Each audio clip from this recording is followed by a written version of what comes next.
Ukutani lisusu mokolo mwa lelo mpona kosola na matali politique ya République démocratique du Congo.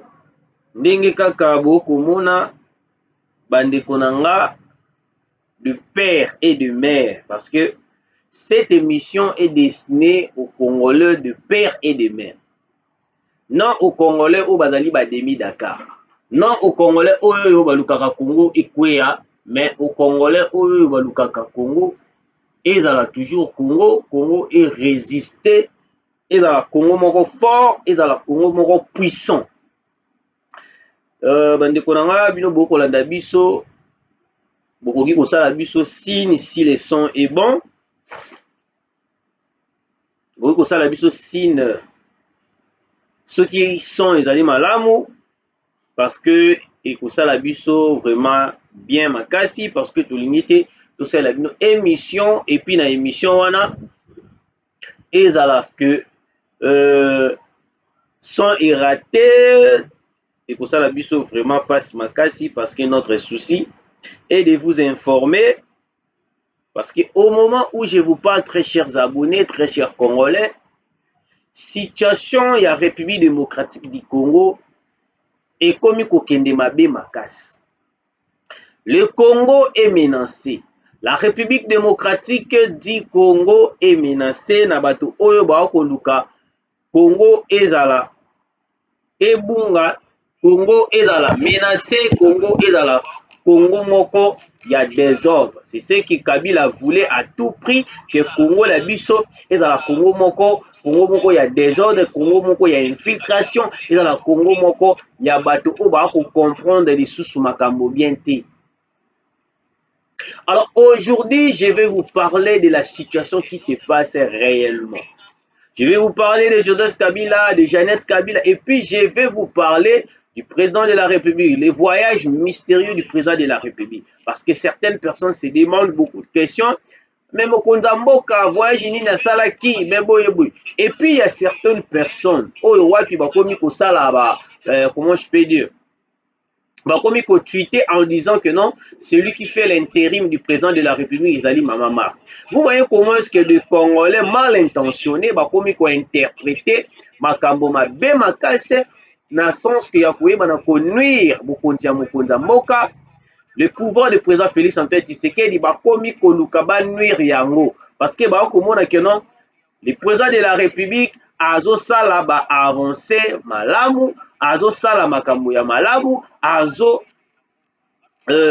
pousser contre mur banguna nyonso tu oyo bakoluka kokweyisa la République démocratique du Congo. C'est ainsi que vous remarquerez plusieurs personnes sont en train de tweeter, plusieurs personnes sont en train de dire de n'importe quoi par rapport à ce qui non bango oyo bango bakomona malamu ya koloba ezali ke non babebisa kaka image ya mokonzi mboka, babebisa bamakambo oyo esengeli baloba te.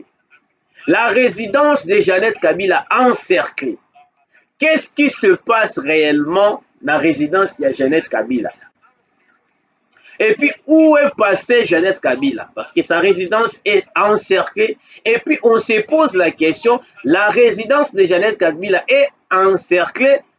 Oui, mais où est la personne, le propriétaire de la résidence en question, Jeannette Kabila? On avait dit ici, très chers Congolais, il faut perquisitionner Batouana. La famille Kabili, c'est une famille oyo wapi bakoluka mabe ya bakongolais na ndenge ya kosakana te. Kabila aujourd'hui porté disparu. Voyage pe aye pe kaka nenga bimaki kaka wana pe bwe akomona na lisusu te. Bakei kosala biso plan moko pour déstabiliser le Congo.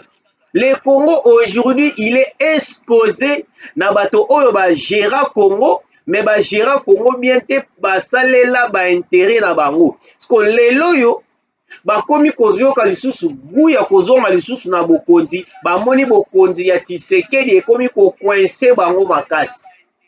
Demiap perquisition na résidence ya Jeannette Kabila, encerclé ya kosakala te. Certaines personnes se disent que non te akimi na ye te azali kaka me bino boko kosele makambo. Non, très chers abonnés, Jeannette Kabila, il a été auditionné dernièrement. Makambo ya somo o ebima o Jeannette Kabila aloba, jusqu'à preuve du contraire, certaines personnes bayebaka yango te, certaines personnes bakomprenaka yango te. Mais il y a un plan oyo wapi oyo bandaki ko se préparer depuis Kigali. Le plan c'est quoi? Le plan ezali ya koyeba na koélaborer une sorte, il y a un coup d'état, une sorte de renversement. C'est ce que ndenge moko na Corneille Nanga ndenge bande ko penser. Yango omoni toyebisaka bino air nyonso tu. Bandako ya bato wana ba Kabila, ba Corneille Nanga, ba Jean-Jacques Mamba, ba John Numbi, même ba ferme na bango. Et il faut ko perquisitionner yango. Bato wana lokola bazalaka na plan ya koyeba na kozonga lisusu na bokonzi un jour.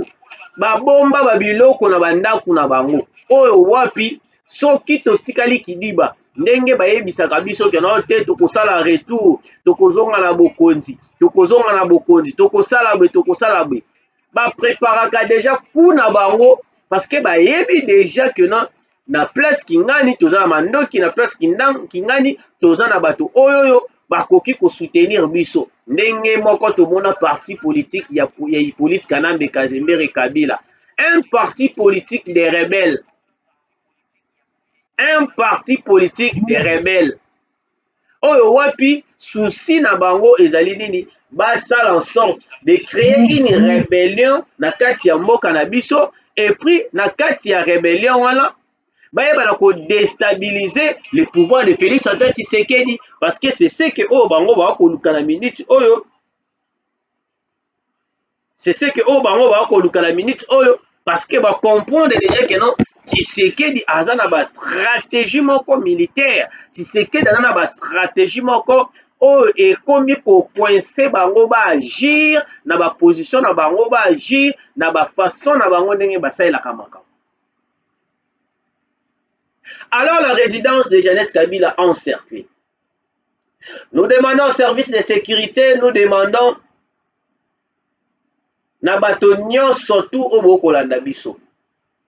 Il faut aussi bozwa pe Jeannette Kabila. Déjà besoin qui Jeannette Kabila, oui, mais on peut dire quoi? Les informations que Jeannette Kabila avait crachées à la mer n'étaient pas suffisantes. Parce qu'aujourd'hui, Jeannette Kabila a yebi ebele o nini ndeko na ya ko préparer pour la Congo.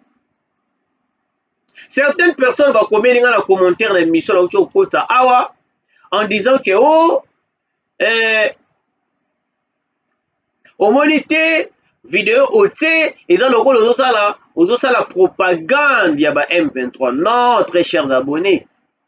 La vidéo que j'avais mis au début de mon émission, c'était pour faire comprendre aux Congolais que non, Corneille Nanga n'est pas une personne à soutenir.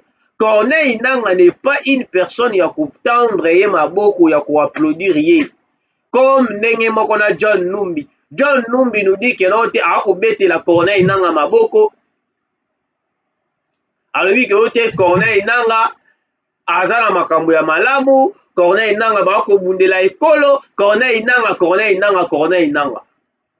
Alors que Corneille Nanga, il s'est rallié derrière bato oyo bako luka koboma Congo. Parce que ndenge moko na plan oyo ba Jeannette Kabila bako élaborer. Une famille qui met le Congo mal à l'aise. Une famille qui met le Congo très très très mal à l'aise. Nous allons vous lire l'information oyo wapi et kolakisa makambo ya Jeannette Kabila.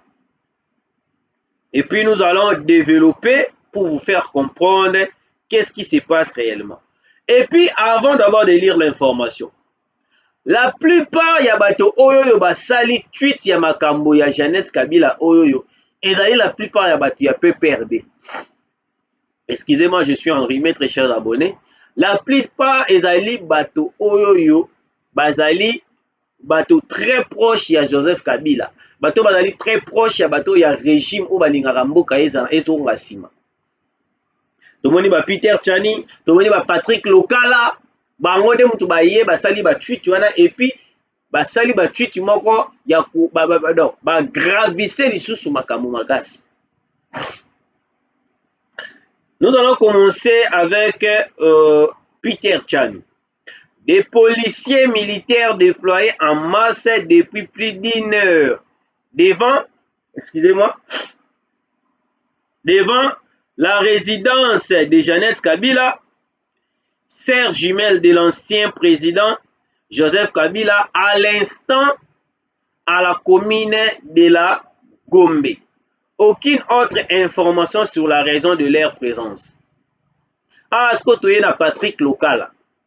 Le PPRD, à travers ce cadre, signale la présence d'un grand nombre de policiers devant la résidence de l'honorable Jeannette Kabila avec leurs véhicules d'intervention, mais il n'empêche aucune sortie et aucune entrée. C'est quoi le projet? Est-ce une nouvelle provocation en vue? On observe.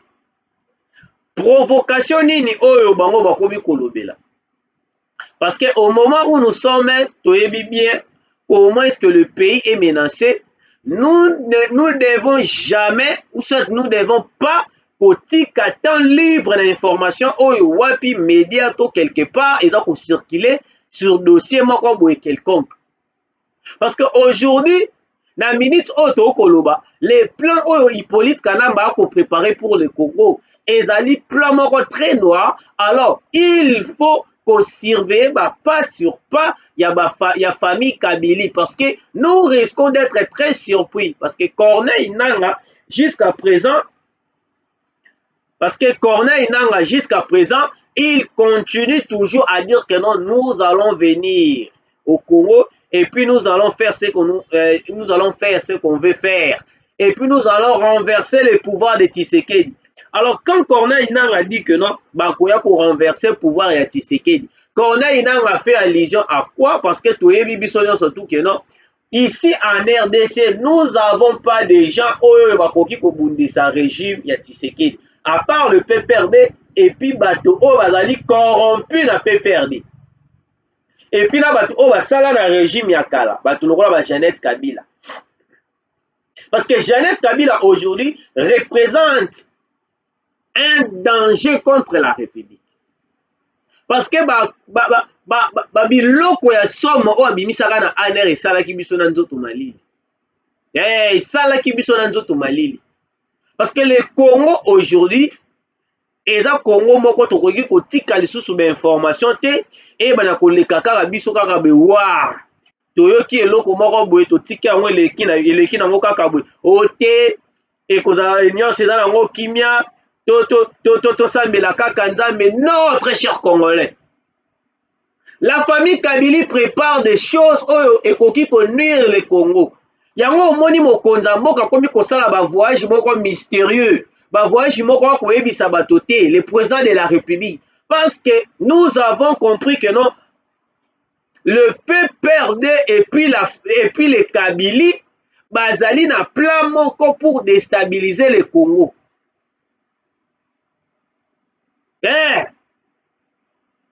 Kagame aujourd'hui il est à genoux. Pourquoi Kagame est à genoux? Il a compris que la politique et la diplomatie du président Félix Antoine Tshisekedi est comme il faut aveuglé. Même les Rwandais baluka ki baye ba voyage à Tshisekedi ezalaki wapi. Même les occidentaux vanaient comprendre que mais Tshisekedi accueilli wapi. Tshisekedi jusqu'à présent ni signe ni eloko. Nous allons surprendre plusieurs personnes au Bakoluka Kosala Congo Mabi. Très chers abonnés, partagez l'émission. Écrivez-nous sur les commentaires.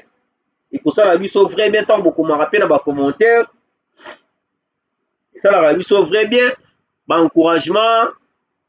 Bani na bino. Et ça, la vie sauve vrai bien parce que nous ne voulons pas que non, le Congo est dans la Congo moko ya bato oyo ba ko comprendre makamute, mais nous voulons un Congo très fort, un Congo ya ba Congolais au bazali conscient. non un Congo oyo bato oyo bazali ko comploter avec ba AFC ba M23 et puis en retour ba ko ba keno te toujours pour soutenir la révolution. Excusez-moi, je suis enrhumé, très chers abonnés. Alors, bandeko nanga, pourquoi la résidence de Jeannette Kabila est encerclée par des militaires et des policiers? Nous allons vous expliquer la réalité des choses. Il y a des audios qui circulent à la toile. Il y a des audios qui circulent na bato surtout oyo bakotaka ba internet ba koyoka yango. Soki boyoki yango te, bokomeli nga na commentaire, je vais vous donner mon numéro WhatsApp, vous allez m'écrire et puis je vais vous envoyer l'audio en question. L'audio en question parle de quoi? L'audio wana ezo parler sur un plan, un complot pour déstabiliser le Congo. Et puis sur l'audio en question, toyoki ba voix ya bato oyoyo biso bakoma kobetela biso c'était que auto prier pour bazonga. Un complot qui se prépare pour déstabiliser à mort le Congo. Yangona omoni, vu que la présidence était déjà informée sur ces complots, yango omoni mokonza mboka akei voyage sans pourtant koyebisa bato mosusu. Parce que le complot c'était bayeba kosala biso GO basala à Biarimana. C'est ça le plan stratégique, le deuxième stratégie de Kagame. Parce que Kagame en qui pensait peut-être en tuant la population congolaise, en massacrant la population congolaise, et qu'on poussait Tshisekedi na négocier et puis qu'on laissait partie est de la RDC entre les mains de la communauté internationale et puis les Rwandais. C'est pour cela on vous a parlé d'une information, c'était une émission entre hier, si je ne me trompe pas. Dans cette émission, j'avais parlé comment est-ce que les Rwandais ont exporté plus de 2070 tonnes de coltan. Alors que na Rwanda, kuna toyokata lisolo ya coltan comme richesse na bango, comme minerai na bango, toyoka ya moté. Mais chose bizarre est que non, na RDC, le deuxième pays d'Afrique le plus grand, ils ont exporté 1000 et quelques tonnes de coltan. Alors que biso moko nde mutu tozala coltan ya makasi. Et sopana na kutu ya kosopana. Nous avons compris comment est-ce que le Rwanda a bien planifié son jeu. Oh, jeu na ezali à ce que ya koyeba na ko distraire les Congolais na ba effet moko ya mike et puis en retour ye azwaka ba minerai na biso atindaka yango ekotaka Rwanda, atindaka yango communauté internationale. Et puis chose bizarre ezali, le Rwanda est devenu le premier pays exportateur de coltan en Afrique. Chose bizarre. Vous voyez comment est-ce que le régime de 18 ans est Bimamboka. Régime ya Hippolyte Kanambe Kazembere emema mboka. Régime oyo ya bakabili ndenge emema mboka lelo. Si la résidence de Jeannette Kabila est encerclée, c'est parce qu'il y a des faits oyo peut-être les services de sécurité va remarquer que non, il y a une chose, il y a quelque chose qui se prépare pour déstabiliser le Congo. C'est pour cela beaucoup remarquer que non, ils sont là en train de veiller à ce que Congo ezala circuité na attaque moko quelconque oyo famille Kabila eza ko préparer bango, ko préparer le Congo. Parce que la famille Kabila aujourd'hui ezali famille moko oyo ezo bangisa ba Congolais makasi. Mais okomona mutu moko alali ala buki alobi ka otebo prier makasi pour na retour ya Kabila. Pour na retour ya Kabila. Pour na retour ya Kabila, parce que Kabila a scellé sa guerre dans simple stylo, mais aujourd'hui nous voyons la guerre continue toujours. Tshisekedi ne fait rien. Voilà ni tokoka ba maloba ya Olive Lembe. C'est pour cela, moi, je doute très fort. Il y a nationalité de père et de mère, il y a Olive Lembe. Na doutaka na yango très fort. Nationalité d'origine, de père et de mère, il y a Olive Lembe. Parce que Olive Lembe, s'il était vraiment congolais de père et de mère, akokaki jamais kosala biso ba propos ya sali biso wana. Soki Olive Lembe lelo asali biso ba propos ya ce to prier makasi po retour ya Hippolyte Kanambe Kazembe, c'est parce que même Olive Lembe, il est parmi des gens autres combien bango ba demi Dakar, et puis il est parmi des gens au ba ko luka comment déstabiliser le Congo. Parce que Congolais de père et de mère ne peut jamais, même na ndoto loti Kabila zongi na bokonzi, surtout ka bengana ngo au nom de Jésus. Parce que ezali ba rêve moko très bizarre. Ils ont un rêve moko très bizarre. Bande konanga, vous qui nous suivez de partout, merci Nande Konabiso Jean-Paul Mutombu, na Kasai, territoire de Mweka, il est beau. Merci de nous avoir écrit. Bande konanga, binope boko landa biso de partout. Excusez-moi, je suis un peu enrhumé. Nous devons prier pour le Congo. Lelo Kagame asali nyonso to azosala nyonso pour que le Congo est dans la Congo moko faible. Mais grâce na ba prière ya Tata Nzambe, grâce na ba prière ya Kolo Yesu, le Congo restera un et indivisible. Très chers abonnés, la résidence de Jeannette Kabila encerclée parce qu'il y a des faits au Wapi, tout comme il faut comprendre, parce que déjà là, nous remarquons déjà absence ya Hippolyte Kanambe Kazembe et Otobegi na Joseph Kabila, parce que tout comme il faut comprendre déjà plan na bango o nini ba ko luka kosala pour la Congo. Ndenge moko ba Hippolyte ba Corneille Nanga ba John Numbi, même voir ya tweet ya John Numbi ya koyebisa ba Congolais ke ote to bundela to sangana biso tout to soutenir AFC, to soutenir les M23 ba ko bunda combat moko juste. Donc il y a des Congolais oyo ba pesa vie na bango makasi et pas ya Kagame et pas ya M23 au bénéfice de ce que na retour na bango batonga ba immeuble ba Congolais ba kufa et puis bango ba bénéficier na ba mbongo ba rouler na ba voiture ya bien. Très chers Congolais, aujourd'hui le Congo ezali Congo moko menacé par la communauté internationale. Même bato oyo bato bandaki ko penser peut-être que lo bazali bato oyo bazali pour biso, mais c'est comme si la plupart des gens oyo biso to ko sala confiance, ce sont eux seulement nde ba ko trahir biso. To continue na dossier à Cyril Ramaphosa.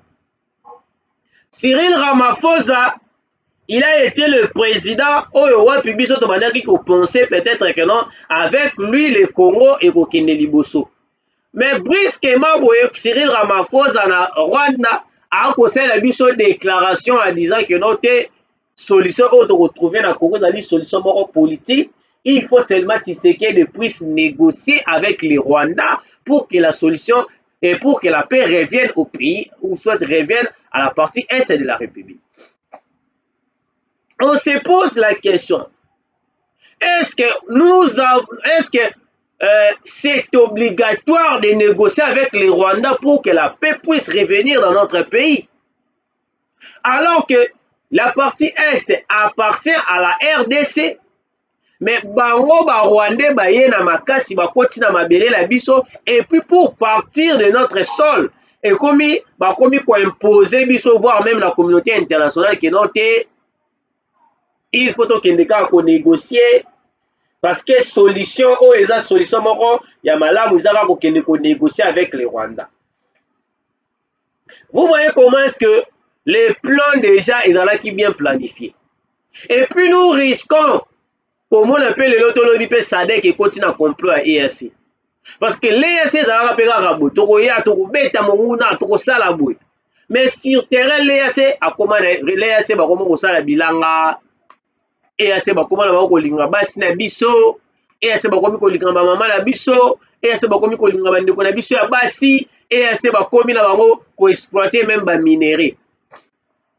Mais alors que pendant qu'on était en train de signer les accords avec l'EAC, c'était des accords oyo wapi ezalaki keno il faut tobeta monguna qui est le M23. Mais tomona EAC aya na babele na biso akomi na kokanga ba photo na ba M23 babeta pe ba phase baosala pe makamutu. Donc excusez, on avait compris directement que non, la mission que l'EAC ayelaki na mabele na biso le jour là, sa mission avait changé parce que la communauté internationale se sentait mal à l'aise ya koyeba na combattre les M23.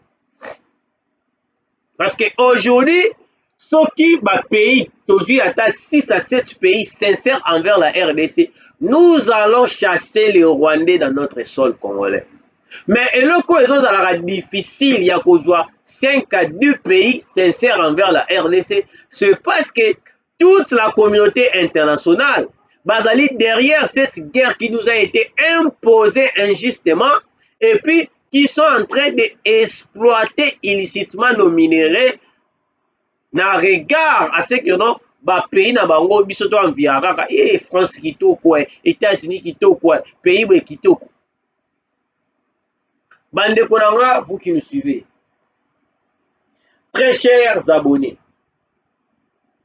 le Congo aujourd'hui ezali Congo moko oyo ezali na valeur makasi. Alors vu que notre pays est dans la valeur makasi, ezosenga tozala soudés parce que nous risquons de voir le Loto Lobby, la famille Kabili ezongi lisusu na pouvoir. Parce que ezali maloba Olive Lembe atikelaki biso dernièrement. Olive Lembe alobaki ke non te to prier makasi retour ya Kabila parce que Kabila asilisa guerre na simple stylo mais Tshisekedi akokoka te. Qui ne sait pas que non la guerre et si la quitté mais bataki pause. Kabila avait juste signé les accords oyo wapi epesaki le Rwanda possibilité ya koexploiter ba minéraux na biso, la communauté internationale ya koexploiter ba minéraux na biso et puis en retour toyeba na kotikala yolela. Toyeba na kotikala kaka boye. Bandeko nanga, le Congo a besoin de gens oyo bazali sincères, a besoin de gens bato oyo bako comprendre réellement le Congo parce que aujourd'hui la communauté internationale baza ko créer biso ba dossier pour déstabiliser le président de la République. Ndenge moko ba créer ba dossier ba ndenge na nyonso to assassinat na présidence o boye tout. Mais grâce à la diplomatie agissante ya mokonzi ya mboka, le coup a été déjoué. Jeannette Kabila va être auditionnée une fois de plus et puis le plan oyo biso toyoki na ba audio il faut balandela yango. Voilà autrement dit sabino yango na bo s'abonner massivement.